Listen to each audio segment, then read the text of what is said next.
Fala galera, bem-vindos a mais um vídeo aqui do canal e hoje a gente está dando continuidade à nossa série aqui, tudo sobre proteína, episódio 6, proteína da soja, né?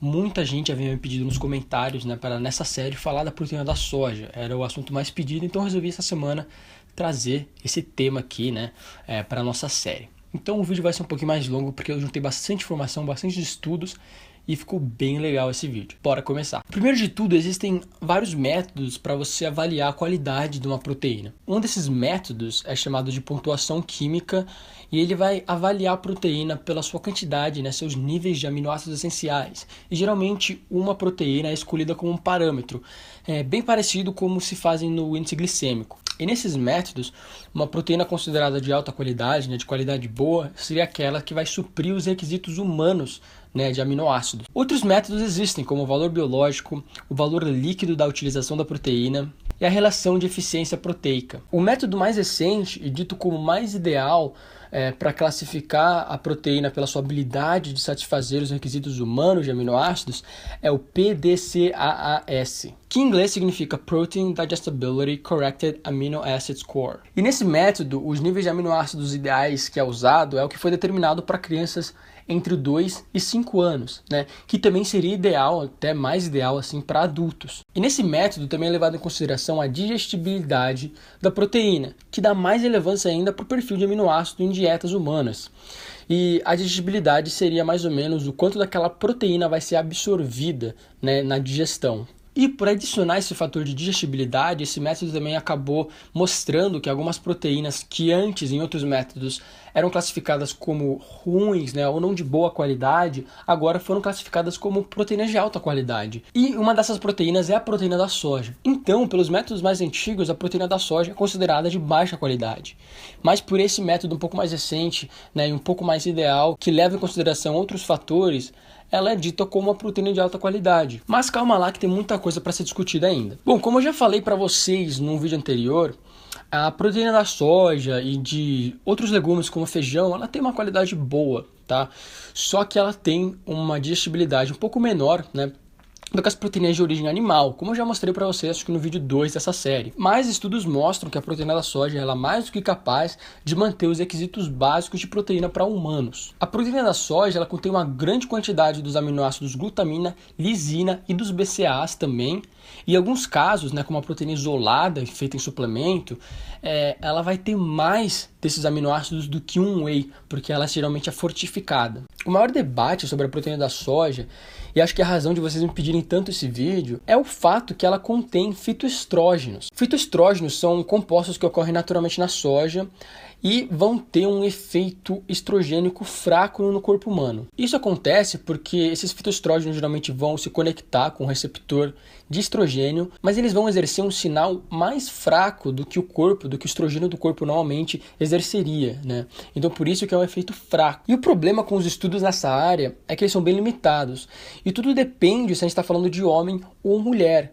Tá? Então os efeitos do fitoestrógeno no homem vão ser diferentes um pouco do da mulher. Nas mulheres, a injeção desses compostos é vista como benéfica, porque eles vão reduzir a estimulação estrogênica do corpo em geral. E isso acontece pelaquela razão de eu falar que eles vão se conectar aos mesmos receptores, mas vão exercer um sinal mais fraco. Em mulheres que se encontram na menopausa, esses compostos podem ajudar na saúde cardiovascular e na saúde óssea. Em homens ainda não existe uma evidência muito concreta.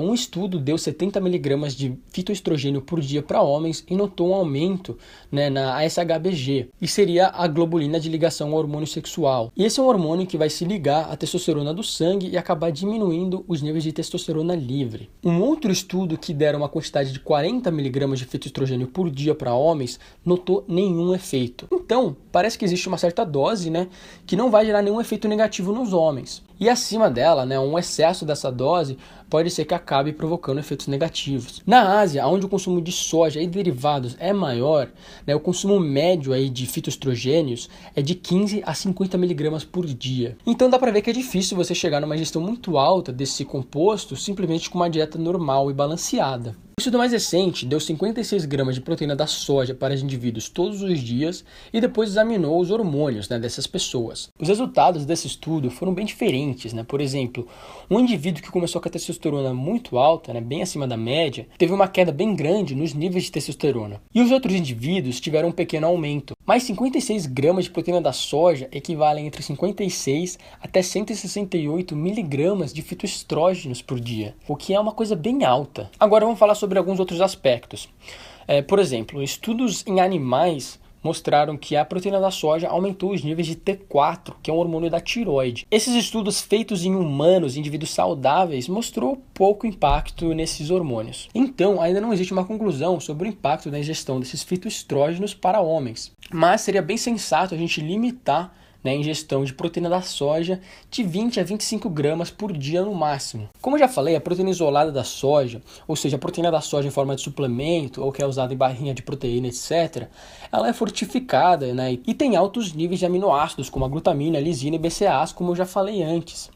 Então, ela é um pouco melhor do que a proteína da soja em forma de comida. Tanto é que a proteína da soja isolada pode ter quantidades maiores desses aminoácidos que eu falei do que a proteína do ovo, da carne ou do whey. Um estudo mostrou que a ingestão de 40 gramas de proteína isolada da soja em combinação com exercício resistido aumenta mais os níveis de antioxidantes do corpo do que o whey. Mas algo muito importante de se notar, e para a gente fechar aqui esse vídeo, é que a proteína da soja ela tem uma absorção rápida.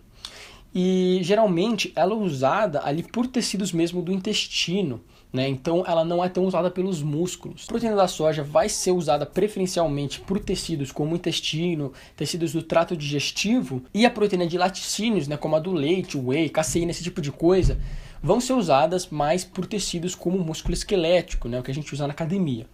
Então, né, para concluir o vídeo aqui, galera, assim, eu acho que não precisa ter medo da proteína da soja, né? Nossa, se eu comer soja eu vou criar teta, ginecomastia. Não é assim. Eu, pessoalmente, não acredito que a ingestão de proteína da soja vai te dar ginecomastia, tá? Até mesmo porque a mudança dos níveis de testosterona ou estrogênio vão ser bem pequenas para isso acontecer. Mas é uma proteína barata, que vai te ajudar bastante aí na dieta, vai ser mais fácil para você comprar e consumir, bater seus macros de proteína.